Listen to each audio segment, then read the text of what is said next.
Halo kawan rebahan, kembali lagi bersama Mimin ya. Apa kabarnya nih? Kali ini Mimin akan menceritakan film yang berjudul Playdead tahun 2022 yang disutradarai oleh Patrick Luiser, menceritakan tentang nekatnya seorang gadis yang berpura-pura mati demi bisa masuk ke kamar mayat, tapi justru terjebak dengan dokter bedah si copet yang hobi mengkoleksi organ manusia. Penasaran kan sama ceritanya? Seperti biasa bah, ambil cemilan dan bantalnya, posisikan layangnya, langsung kita gas ke filmnya.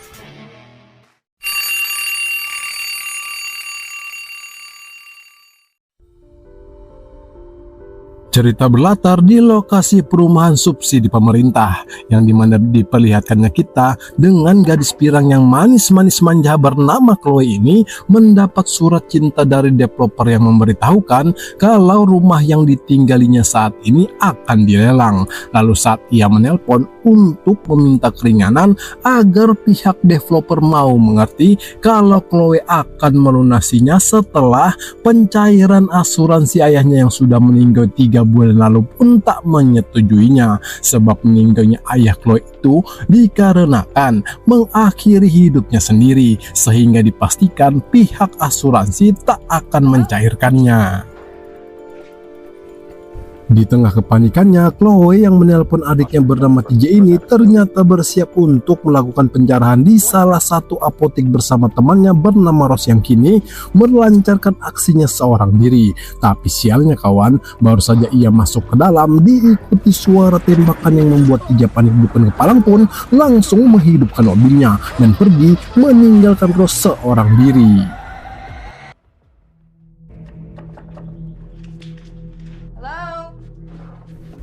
Di sini Chloe menanyakan apa yang sudah dilakukan oleh TJ pun mengatakan kalau ia melakukan perampokan bersama Rose. Mendengar hal itu membuat Chloe terkejut sekaligus marah dan meminta untuk tak lagi berteman dengan Rose yang diketahuinya bukanlah orang baik. Akan tetapi TJ yang mengatakan kalau dialah yang meminta Rose untuk membantunya bukan tanpa alasan, melainkan untuk mencarikan uang Chloe agar bisa melanjutkan kuliahnya. Namun kini semuanya sia-sia dan justru membuat Rose tewas dalam aksinya itu.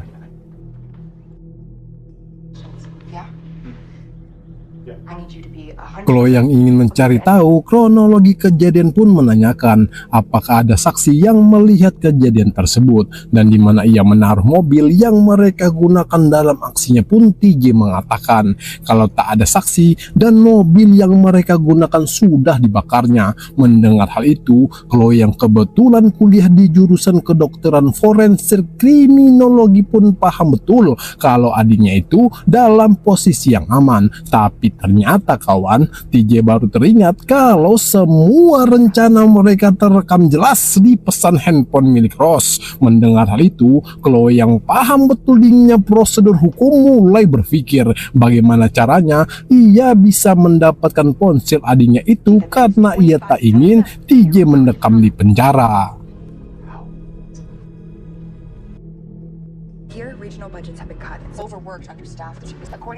Di malam harinya, Chloe mengajak TJ untuk melakukan hal yang tak biasa loh kawan, demi mengambil barang bukti di tempat penyimpanan mayat ini. Tapi sialnya, mereka tak mudah untuk masuk ke dalam karena dikelilingi pagar tinggi dan banyaknya CCTV, sehingga TJ menyimpulkan satu-satunya jalan agar bisa masuk ke dalam adalah menggunakan kantong mayat. Mendengar hal itu, Chloe yang kuliah di bidang kriminologi ini lagi-lagi menggunakan kecerdasannya untuk mendatangi apoteker yang biasa menjual obat penenang kepada TJ ini, meminta sejumlah uang pun mau tak mau memberikan uang terakhirnya demi melancarkan aksinya.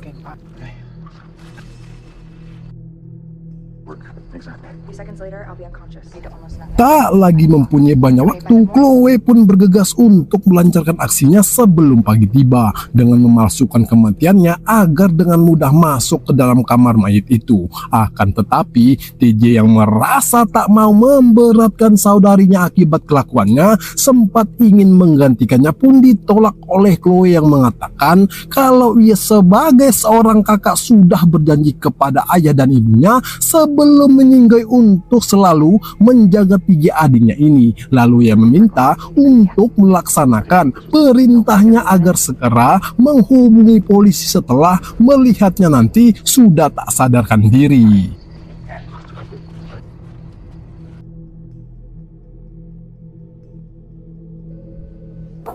Begitu tersadar dari pingsannya, Chloe yang sudah berada di dalam kamar mayat ini pun bergegas untuk mencari ruang penyimpanan barang bukti itu. Tapi sialnya diikuti dengan kedatangan salah satu penjaga yang membuatnya panik. Bukan kepalang pun langsung kembali ke tempatnya.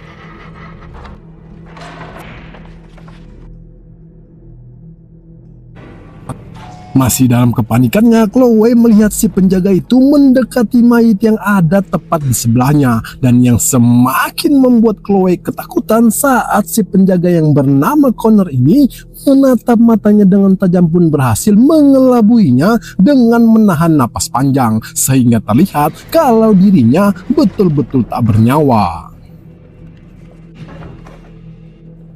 Melihat si penjaga itu keluar, Chloe langsung bergegas menahan pintu yang bisa terkunci otomatis ini agar ia tetap bisa keluar dengan mudah pun perlahan keluar dengan kondisi yang belum sepenuhnya pulih, menyusuri lorong ini lalu masuk ke salah satu ruangan yang ternyata tempat pemandian mayat. Dan beruntungnya Chloe melihat baju dari para petugas pun tanpa pikir panjang langsung memakainya agar mudah melancarkan aksinya.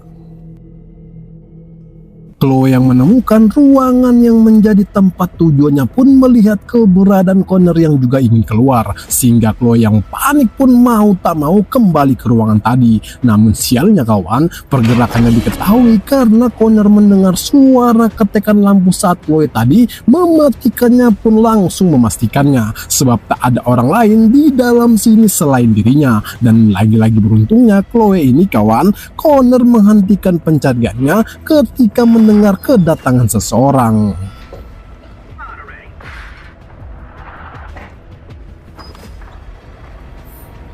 Di sini mau tak mau Chloe harus terus mengikuti Connor kemanapun dia berada ya kawan, karena untuk mendapatkan kunci ruang barang bukti yang terus dibawanya. Lalu diperkenalkannya kita dengan Minix yang ingin mengambil box pendingin itu sempat membuat Chloe bertanya-tanya transaksi apa yang mereka lakukan pun akhirnya terpenyut saat Minix mengatakan kalau ada salah satu customer membutuhkan liver. Mendengar hal itu, Chloe yang sebagai mahasiswi kriminologi ini tentu langsung mengetahui transaksi yang mereka lakukan adalah perdagangan organ tubuh manusia.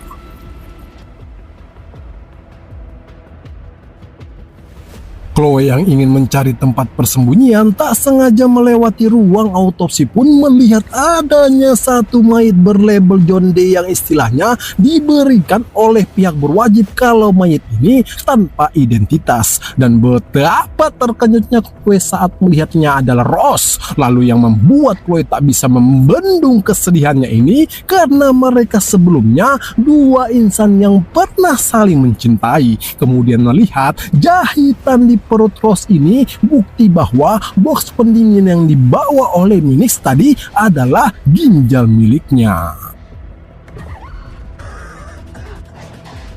Melihat Ross yang ternyata masih hidup pun tak ingin sesuatu kembali terjadi karena mengingat perkataan Minix tadi kalau ada customer yang membutuhkan liver, sehingga ia pun kembali memberanikan diri mencari keberadaan Connor yang kini bersiap untuk melakukan aksi gelapnya.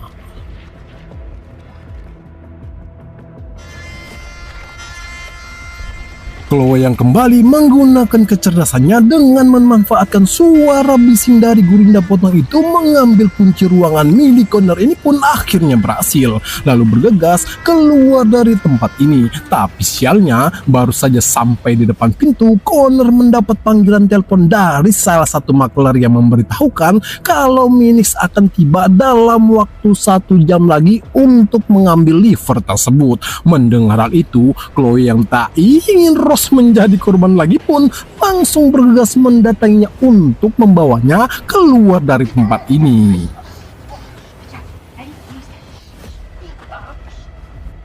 Walaupun Chloe mengetahui kalau kondisi Rose yang tak memungkinkan pun memaksanya untuk tetap bergerak demi menyelamatkan hidupnya. Sementara di sini, Connor yang mulai sadar kalau kunci miliknya hilang pun merasa ada yang janggal, lalu mencarinya ke ruang pemandian mayat ini juga tak menemukannya, namun mulai menyadari kalau ada seseorang selain dirinya di tempat ini. Kemudian untuk memastikannya, Connor yang tak melihat keberadaan mayat Chloe itu pun langsung memastikannya sekali lagi dengan masuk ke ruang CCTV ini dengan paksa dan melihat perjuangan Chloe yang berusaha keluar dari tempat ini membuat Connor semakin geram.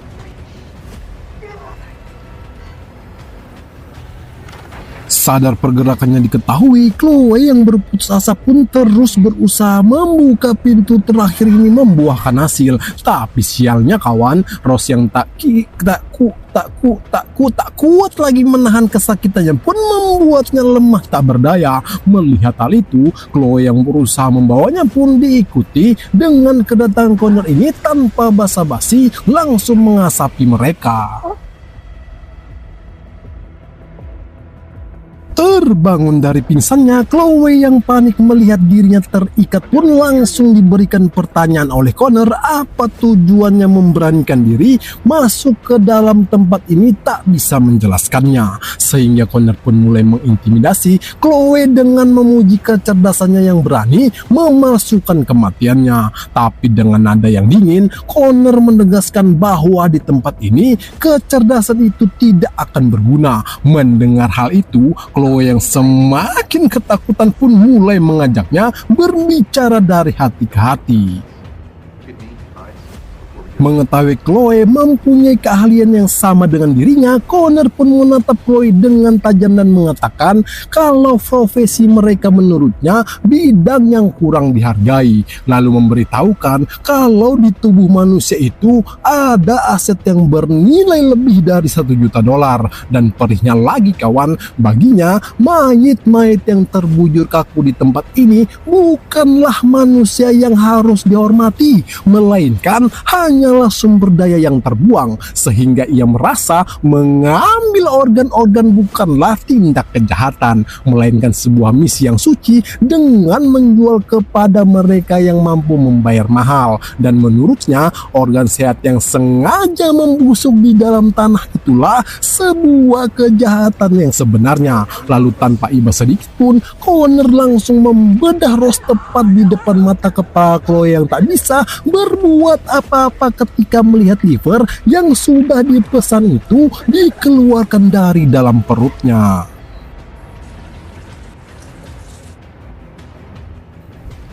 Setelah memasukkan barang pesanan itu, Connor yang ingin mengamankannya pun sengaja meninggalkan Chloe seorang diri agar menikmati detik-detik terakhir sebelum mengeksekusinya. Namun bagi Chloe yang tak ingin pasrah dengan keadaan pun memanfaatkan kesempatan ini untuk melepaskan ikatannya. Tapi sialnya kawan, Chloe yang tak cukup tenang membuat pisau bedah itu terjatuh, sehingga mau tak mau cara satu-satunya ia harus menggunakan gurinda potong ini mencoba tetap tenang agar tak salah langkah pun akhirnya berhasil. Namun sungguh sayang kawan, Connor yang mendengar suara mesin gurinda itu langsung bergegas mendatanginya. Menghilang tanpa jejak, Connor yang semakin geram pun langsung memburu Chloe yang akhirnya menemukan ruang barang bukti ini bergegas memasukinya. Dan untuk mencari handphone milik dari Rose itu pun menemukannya. Tapi sialnya kawan, diikuti kedatangan Connor yang melihat isi dari tempat barang bukti ini, berhamburan pun mulai paham maksud dan tujuan Chloe nekat masuk ke tempat ini. Berusaha memintanya dengan paksa, Chloe yang menodongkan senjata kepada Connor ini pun tak membuatnya gentar, karena paham betul protokol keamanan untuk menyimpan barang bukti, sehingga ia memastikan kalau pistol itu adalah palsu. Mendengar hal itu, Chloe yang kembali berusaha merebutnya pun lagi-lagi tak membuahkan hasil. Sadar Chloe tak akan bisa keluar dari tempat ini, Connor yang tak mengejarnya pun langsung mencari tahu apa isi dari handphone milik Rose ini. Sementara di sini, Chloe yang berusaha mencari jalan keluar justru masuk ke salah satu ruangan yang melihat banyaknya tirai-tirai ini menutupi korban-korban dari Connor pun sempat membuat Chloe terkejut saat salah satu korban yang juga ternyata masih hidup ini meminta pertolongan.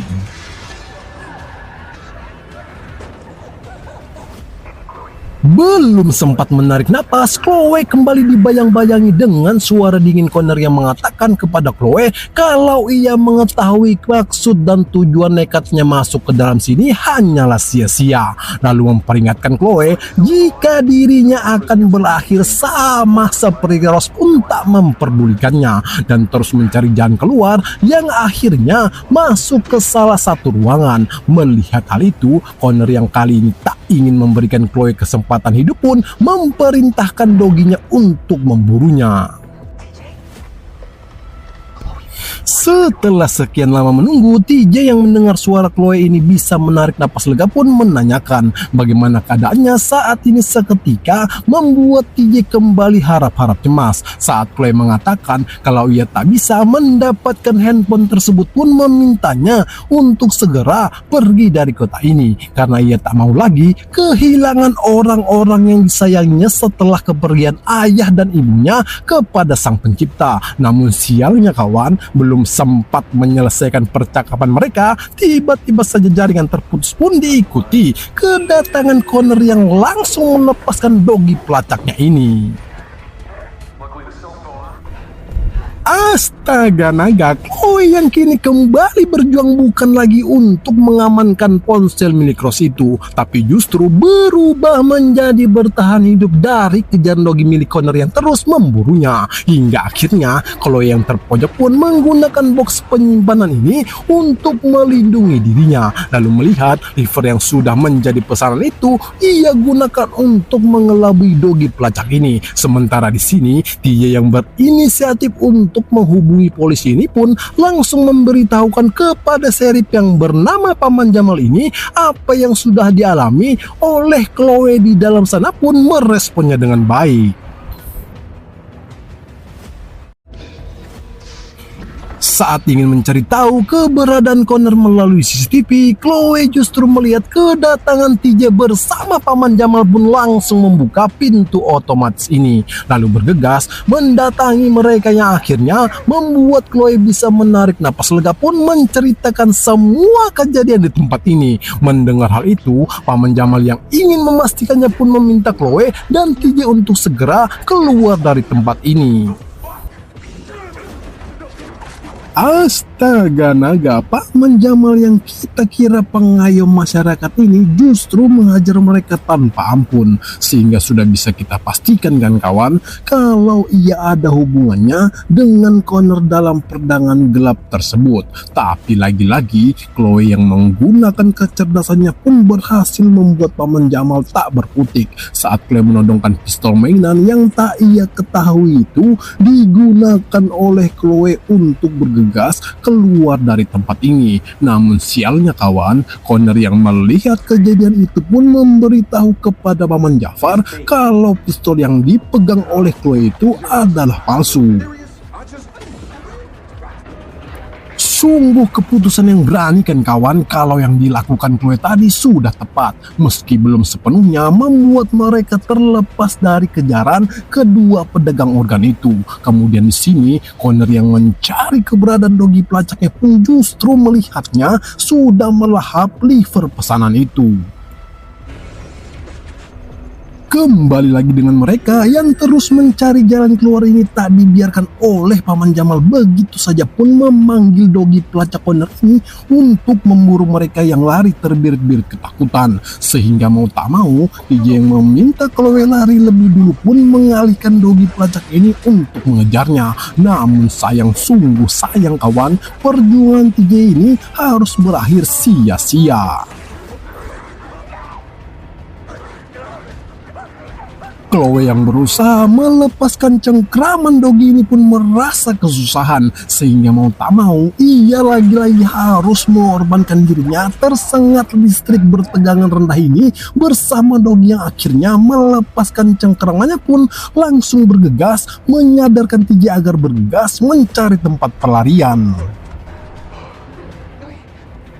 Mendengar suara Dogi itu kembali memburunya, Chloe yang melihat pintu ruang bawah tanah ini mau tak mau membawa TJ kembali masuk ke dalam ruang kematian ini. Daripada harus tertangkap tangan oleh Connor dan Paman Jamal ini pun mengetahui tempat pelarian mereka. Di tengah ketegangan ini diikuti dengan kedatangan Minix pun membuat Paman Jamal marah karena tak ingin ada satu orang pun yang mengetahui kalau dirinya ikut dalam jaringan ini. Lalu saat Connor mendatanginya, Minix yang merasa ada sesuatu yang berbeda pun menanyakan kenapa dirinya tak diberi akses masuk dengan bebas seperti biasanya pun Connor mengatakan kalau liver yang harusnya bisa ia bawa telah rusak dan akan menggantikannya dengan yang baru, namun memintanya untuk kembali 1 jam lagi. Mendengar hal itu, Minix yang sempat naik darah pun dibuat terkejut saat melihat mobil dinas Paman Jamal terparkir di dalam dan mulai mengetahui dari siapa selama ini Connor bisa mendapatkan manusia yang masih hidup. Kembali lagi dengan mereka yang terpojok di ruang bawah tanah ini. Alhamdulillahnya Chloe melihat hembusan angin yang meniup handuk itu pun langsung bekerja sama dengan TJ untuk memindahkan barang-barang ini. Lalu mereka pun memasukinya, yang ternyata saluran udara ini tembus ke ruangan tempat Connor mengeksekusi Ross tadi. Kemudian diikuti dengan kedatangan Connor dan Paman Jamal ini membawa Minix yang sudah lemah tak berdaya.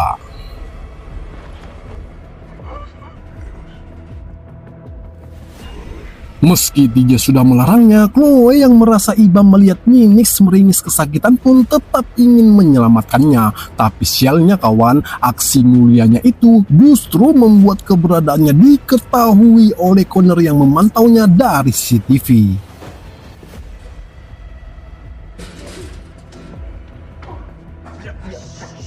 Merasa terselamatkan, Minix yang menjanjikan imbalan kepada mereka jika berhasil membawanya keluar dari dalam sini pun menyepakatinya.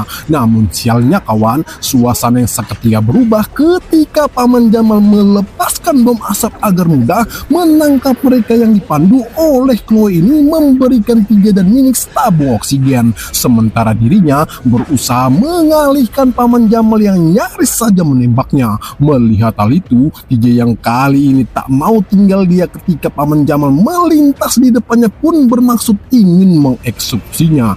Tapi sayang kawan, Connor lebih dulu menghentikannya.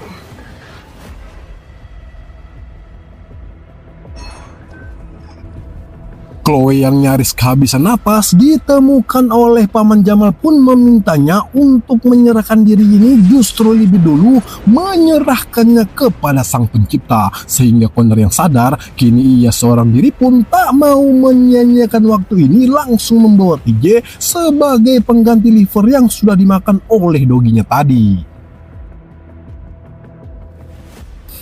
Melihat TJ yang siap dieksekusi, Chloe yang tertatih-tatih dengan sisa-sisa tenaganya pun berusaha menyelamatkan satu-satunya keluarga yang disayanginya ini. Tapi sialnya kawan, kedatangan Connor yang langsung ingin menghabisinya pun melakukan perlawanan menggunakan cairan pembeku yang ditemukannya, hingga membuat Connor yang tadinya bersemangat harus pasrah kehilangan separuh wajahnya.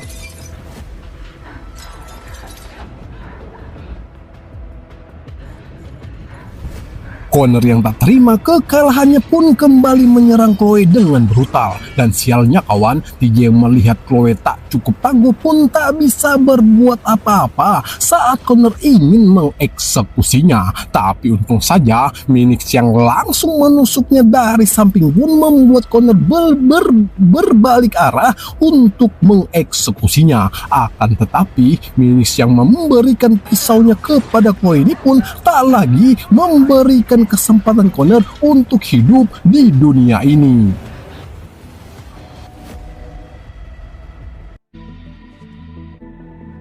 Akhirnya hari yang menegangkan ini bisa mereka lewati, lalu diikuti dengan kedatangan Minix yang ingin membayar kerja keras mereka sesuai kesepakatan tadi, tapi meminta Chloe untuk lebih dulu mengambil cleaver milik Connor pun tanpa basa-basi langsung menyepakatinya. Melihat Chloe menyelesaikan tugasnya, Minix pun langsung mentransfer $25.000 ke rekening TJ. Lalu mereka pun dengan santainya keluar dari dalam ruang kematian ini sambil memanggil Doggy pelacak Connor untuk masuk ke dalam. Sehingga bisa kita pastikan kan kawan, kalau perjuangan mereka tak berakhir sia-sia. Selain bisa melunasi hutang-hutang mereka, TJ pun bisa menarik napas lega dengan barang bukti yang diberikan oleh Chloe. Sementara Connor yang sudah tak lagi bernyawa ini menjadi cemilan Doggy peliharaannya sendiri. Dan cerita pun selesai. Saya Kriting selaku admin channel ini pamit undur diri. Sampai jumpa di cerita film selanjutnya.